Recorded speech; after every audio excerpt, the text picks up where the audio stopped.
Good morning everyone. Today we'll see an easy way to remember trigonometric ratio values. When we are introduced to this, typically at grade 9, there's a lot of difficulty in trying to understand what this is about. CBSE has clerks tables, whereas International allows you to use a calculator. But remembering these basic values comes in very handy and it's of great help. Let's see how. If you can see, I have drawn a sinusoidal wave, a sine wave whose period is 360. So typical sine wave looks like this. It looks like a sleeping S. It starts at 0, peaks at 90, comes back to 0 at 180, peaks in the opposite direction at 270 and finishes at 360 again 0. This is one complete sine wave which keeps repeating to give a wave-like pattern. Now, if you notice, this sine wave is symmetrical about the x-axis. The upper half and the lower halves are mirror images of each other along the x-axis.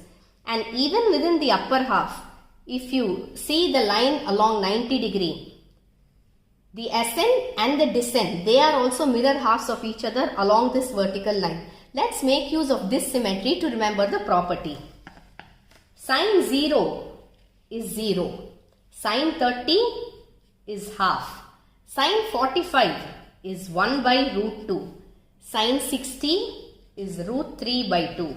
And sine 90 is 1. Just remembering this one row is enough. Sine and cos are complementary angles, which means they should add up to 90. So whatever is sine 0, the same is cos 90. So typically cos is this first row written backwards. 1 root 3 by 2, 1 by root 2, half 0. And as we all know, tan is sine by cos. So you can divide the first row by the second row. 0 by 1, 0. This will give us 1 by root 3. This is 1 root 3. Anything by 0 is infinity, so tan 90 is undefined. This one simple formula helps you remember trigonometric ratio values and it really comes in handy for MCQ and other problem solving questions. Thank you. I'll see you in another video.